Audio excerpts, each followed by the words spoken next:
Hola, ¿qué tal? Bienvenidas a esta sesión de la asignatura de Corrientes Educativas Contemporáneas, en donde vamos a reflexionar las aportaciones de Paulo Freire, siendo este uno de los personajes más influyentes del mundo contemporáneo, no solo en el campo de la educación, sí predominantemente en él, pero también con influencia en la sociología, en la política, incluso en la filosofía misma. Paulo Freire, sin duda alguna, es uno de los personajes contemporáneos latinoamericanos más significativos y relevantes en la historia. Lo primero que quisiera hacer es mostrarles precisamente quién es Paulo Freire. Es este señor que tenemos aquí. Como ustedes se pueden dar cuenta, nos muestran un hombre mayor, y es curioso porque es muy común que las fotos que nosotros tengamos de él sean ya en una edad avanzada. Y sí, no cabe duda de que a esta edad pues su trabajo tenía mayor fruto y pues se había cosechado mejor. Sin embargo, él fue profesor desde aproximadamente los 20 años de edad, cuando era estudiante universitario, precisamente de Derecho. Quizá esta cuestión de que era estudiante de Derecho nos ayude a entender mucho mejor el hecho de que pues iba muy de la mano su aportación con la línea de las políticas públicas y pues de la realidad social. También un aspecto que nos puede saltar a la vista ahorita es la fecha de muerte, que es 1997. Pues nos podemos dar cuenta, nos podemos percatar de que esto significa que pues pudo haber sido contemporáneo de muchos de nosotros, pudo haber coexistido al mismo tiempo que nosotros, pisó la tierra al tiempo que nosotros lo hicimos, y esto pues es bastante enriquecedor. Quizá no lo sabemos, pero la persona que tenemos al lado, ¿sí? o nuestros hijos, nuestros hermanos, ¿sí? Aquellas personas que convivan con otros maestros no se den cuenta, pero pues esté ahí alguno de los próximos grandes pedagogos de la historia. Quizá ustedes mismos lo sean. Bueno, para poder entender a Paulo Freire hay que entender también su contexto. Y aquí les pongo una foto del país en donde nació, que es justamente Brasil. Bueno, Freire nació en la ciudad de Recife, pero bueno, en esta bonita foto de Brasil nos podemos percatar de que es un país que tiene cierto folclore, cierto ambiente, con estética, con un buen desarrollo. De alguna u otra manera esta imagen nos habla de un estilo de vida agradable, placentero. Pero ¿qué pasa cuando comparamos esta primera foto de Brasil con esta segunda foto de Brasil? Evidentemente el contraste resulta casi agresivo, ¿no? Esta imagen donde podemos ver marginación, exclusión, pobreza, miseria, pues pareciera bastante distante de la primera imagen, en donde el placer, no sé, el bonito ambiente de la playa rompe totalmente con los estándares o con la experiencia que nos genera esta segunda foto. Y complemento esta segunda foto con estas otras, en donde no solamente vemos paisajes, arquitectura, sino vemos personas. Evidentemente no podemos desligarnos de ver estos rostros, de interpretar estas realidades, de vernos interpelados por ellas, porque no podemos ser educadores y ser ajenos al fenómeno humano. Y justamente esta realidad tan contrastante fue una de las que más impactó en Paulo Freire.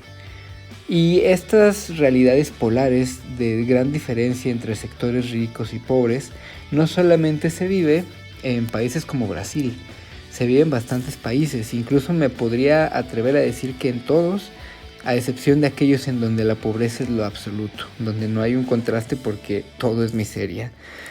Nosotros mismos, cuando existan las condiciones para salir con seguridad e higiene a la calle, nos podemos percatar de que más allá de las situaciones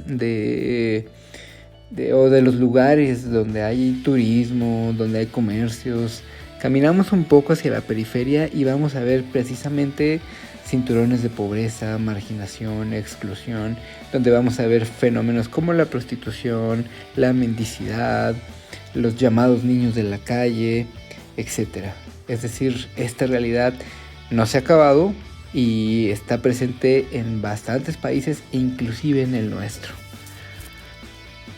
Y para poder entrar con mayor conciencia a esto, les invito a que pausen este video y busquen la canción They Don't Care About Us de Michael Jackson.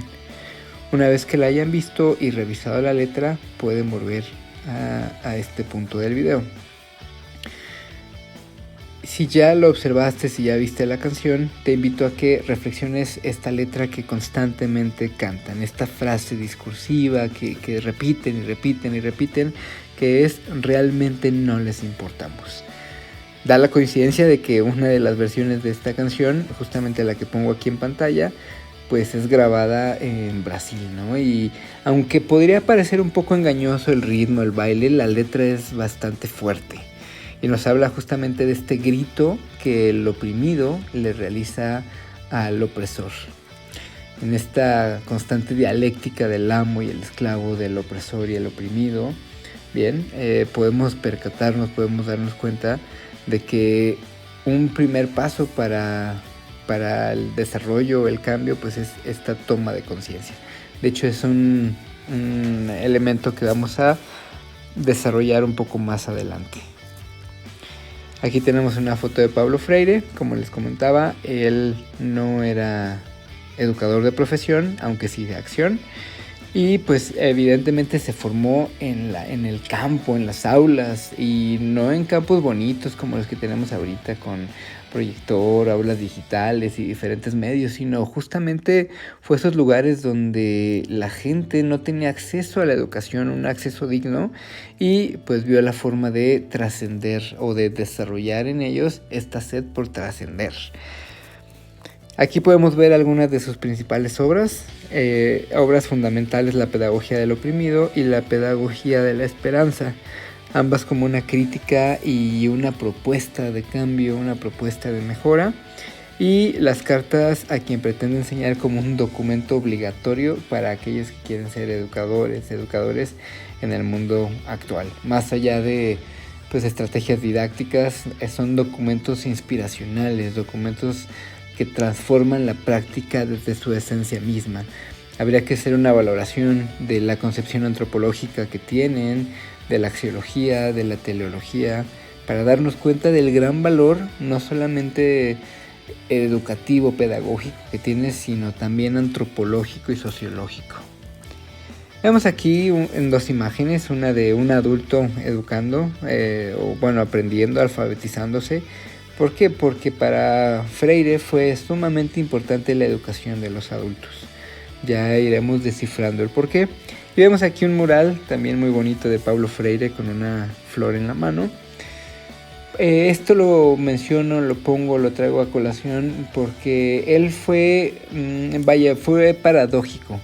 Por un lado lo desterraron, lo corrieron de su país y de otros varios países, pues porque era una voz que se alzaba en contra de los movimientos opresores, y al haber gobiernos opresores, pues evidentemente esto no les gustaba, no les agradaba, no les parecía, pero entonces fue desterrado varias veces, llegó hasta Ginebra. Si vemos este fenómeno en retrospectiva, pues es interesante darnos cuenta cómo esta expulsión de su país permitió que sus ideas pues rompieran fronteras, ¿no?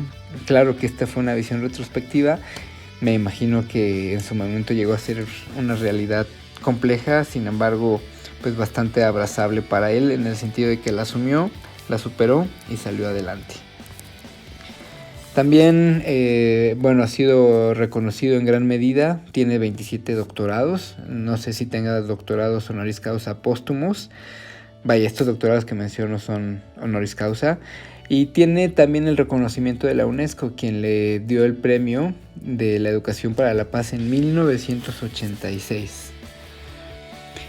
Es fundamental para entender la obra de Paulo Freire contrastar la educación bancaria con la educación liberadora. La primera es una educación que lo único que busca hacer es repetir los patrones del sistema, y que vale la pena aclarar, son sistemas opresores, son sistemas de poder que requieren o que usan a la educación como una forma de perpetuar su poder. y que únicamente enseñan aquello que quieren que la gente aprenda con tal de seguir oprimidas, excluidas y dominadas. Podríamos traer aquí a la mente este caso que surgió hace poco aquí en nuestro país, en donde se proponía quitar la filosofía de las aulas.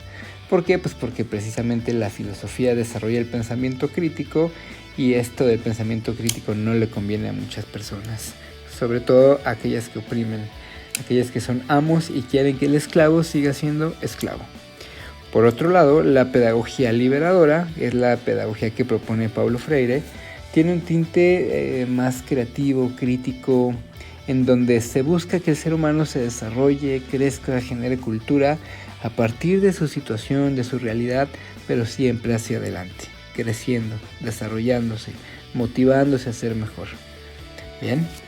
Ahora, para poder entender este papel de la educación como un eje transformador, debemos de tener conciencia de que sí, la educación es un eje motor en el cambio social. De hecho, es de las instituciones que pueden cambiar a la sociedad estando inmersa en el mismo sistema. Sin embargo, no lo puede hacer sola.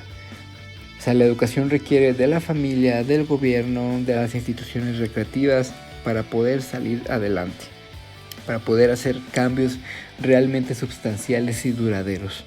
De lo contrario, pues parecería una lucha, ¿no? Imposible. Y aquí quiero también que reflexionemos, ¿no? El papel a veces casi mágico que se le da a la educación como transformadora, que sí lo es, pero se le deja sola, ¿no? Y evidentemente sola no puede cambiar. Para ir profundizando en los conceptos básicos de Paulo Freire y de su pedagogía liberadora, habrá que entender 4: la concepción antropológica, la conciencia, la praxis y la objetivación. Primero, la concepción antropológica, es decir, la idea que Freire tiene sobre lo que es el ser humano. Y él menciona que es inconcluso e inacabado, pero no solamente eso, sino también es consciente de esta condición. Y consciente de esta condición, pues se busca el desarrollo. Aunque esta conciencia no siempre está presente en todos los sujetos. Entendemos por conciencia esta capacidad que tenemos de abstraernos del mundo y de poder ver la relación que tenemos con el mundo y con el contexto, ¿no? Ahora, esta toma de conciencia pareciera fundamental en nuestra condición humana. Sin embargo, podemos llegar a situaciones, diría Marx, de alienación, en donde perdemos esta conciencia y simplemente, gracias a la educación bancaria, nos dedicamos a repetir patrones. Incluso la misma zona de confort en la cual vivimos nos puede evitar el buscar como salir adelante, el buscar tomar este ejercicio de conciencia y simplemente limitarnos al bienestar que tenemos en lo cotidiano. Además de esto, pues está la praxis como esta decodificación del mundo, esta forma de relacionarnos y transformar. La educación debe de ser práctica, debe de situarse en la realidad en la que nos encontramos o en la que se encuentran nuestros alumnos, y a partir de ahí buscar la liberación y la transformación, más allá de pautas o más allá de elementos estandarizados que los órganos de poder pues buscan dar a los hombres, al ser humano, al hombre, a la mujer, al niño, ¿no? Y la objetivación tiene mucha relación, íntima relación con la toma de conciencia, porque justamente tiene que ver con esta visión objetiva que tenemos al extraernos, al salir de nuestra propia realidad y hacer un ejercicio de conciencia en el cual nos percatemos de nuestro ser en el mundo, de nuestro ser figura en el fondo, nuestro sujeto en el contexto. Aquí vemos esta imagen de el ser humano cortando estos hilos, ¿no? Así cual títere que se libera, pues justamente porque a partir de estos 4 elementos de una concepción antropológica incompleta pero en desarrollo, de una toma de conciencia, de una praxis y de una objetivación, pues lograremos o iremos caminando hacia la liberación. Y también me gustaría mencionar, aquí ustedes pueden leer, pausar el video y leer con calma esta frase, pero algo que es fundamental en Freire es que pues se abocó, se enfocó en aquellos hombres no letrados, en aquellos que no podían entender el mundo escrito. No significa que el analfabeta no tenga una riqueza cultural. De hecho, pueden tener una gran riqueza cultural, sensible, simbólica. Sin embargo, no están conscientes de que no tienen las reglas del juego que jugamos a diario. O sea, a diario nos movemos la política, la sociedad, el poder en términos de palabras escritas. Por lo tanto, aquella persona que no sabe leer o escribir, pues pierde acceso a esta gran gama de posibilidades y por lo tanto pues está a expensas de ser esclavo, de ser oprimido, ¿no? No digo que su experiencia no tenga valor, sin embargo no juega en las mismas reglas de juego que los sistemas de poder. Además, algo muy bonito en Freire es la conciencia de que vamos a crecer juntos, de que vamos a desarrollarnos en comunidad. Él no se centra solamente en el desarrollo del individuo, y esto es bastante valioso en una sociedad en donde el hiperindividualismo y el narcisismo están a la orden del día. La idea de crecer juntos en comunidad sí es bastante alentadora en estos días. Su método necesita determinados pilares, por ejemplo, el hecho de la política popular. Él habla de que no se puede haber una cultura del pueblo sin una política del pueblo. Por eso mencionaba al inicio de este video que tiene gran injerencia en el campo de la política pública, porque no puede haber una educación liberadora pues si las mismas políticas públicas lo impiden, o sí puede haber, pero sin embargo pues se va a ver en gran medida obstaculizada. También su metodología tiene que centrarse o tiene que ser situada, se basa en el contexto. No podemos hablar de un cambio, una transformación, si no partimos de una toma de conciencia, de una objetivación práctica real del contexto en el que viven los estudiantes. Y esto pues implicará una evolución dinámica y una constante reformulación. ¿Por qué? Pues porque justamente la historia, el contexto, la geografía, la economía, la sociedad son sumamente cambiantes y no podemos limitarnos a una liberación, digamos, absoluta, sino es una liberación continua, una liberación del día a día. Y pues esto se va a lograr a partir del diálogo. Enseñar exige saber escuchar. Nosotros como maestros tenemos la postura automática del poder. ¿Por qué del poder? Porque automáticamente al tener el trabajo que tenemos decidimos, evaluamos, calificamos y eso nos da poder, aunque no siempre lo merezcamos.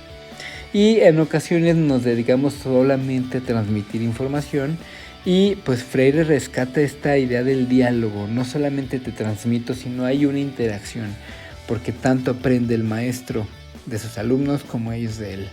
Bien, solamente que necesitaríamos apertura, una apertura sensible y un deseo de aprender. Así como el niño y el adulto tienen este deseo de aprender, el maestro no debe de perderlo y el diálogo es fundamental para lograrlo. Su elemento fundamental para lograr la liberación es la alfabetización. Como lo mencionaba antes, una persona que no sabe leer o escribir no se encuentra en las mismas reglas de juego que la sociedad en la que la sociedad funciona. Por lo tanto, sus procesos de alfabetización eran fundamentales. De hecho, diseñó métodos. Vamos a mencionar los pasos nada más hacia adelante. Pero eran métodos basados en centros de interés, ¿no? Métodos que partían de ciertas realidades que vivían los campesinos, los agricultores, los ganaderos, y que en periodos bastante cortos, hablando como de periodos unos de 30, 40 días, pues estos adultos ya sabían leer y escribir, ¿no? Es algo realmente fantástico, ¿no? Porque de alguna u otra forma, imagínense, les cambiaba la vida en un mes o en 2 meses a lo mucho.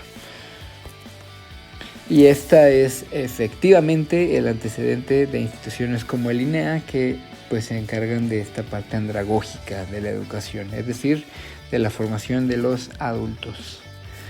Aquí nada más les voy a enumerar las fases del proceso de alfabetización que tenía él, que él mismo desarrolló a partir de su experiencia, y pues los voy a invitar a que si tienen curiosidad por profundizarlo, pues puedan buscar estos métodos de alfabetización de Paulo Freire. Solamente me gustaría comentarles que no perdamos de vista que partían del universo vocabular del adulto o de la persona que fueran a alfabetizar, es decir, partía de su propia realidad y del conocimiento que ellos tenían, y a partir de ahí una construcción de los métodos o las guías para leer y escribir. Y aquí recalco esta idea con esta bonita imagen de señoras aprendiendo, de que no aprendemos en soledad, sino aprendemos en comunidad. Y pues ya para ir terminando, esta pedagogía del oprimido no debe de ser siempre el oprimido, porque si no, pues sigue perpetuando el sistema, al igual que la educación bancaria, sino que es una pedagogía del hombre en proceso permanente de liberación. ¿Y por qué un proceso permanente? Ya lo comentaba, porque la realidad es tan compleja y dinámica que es cambiante.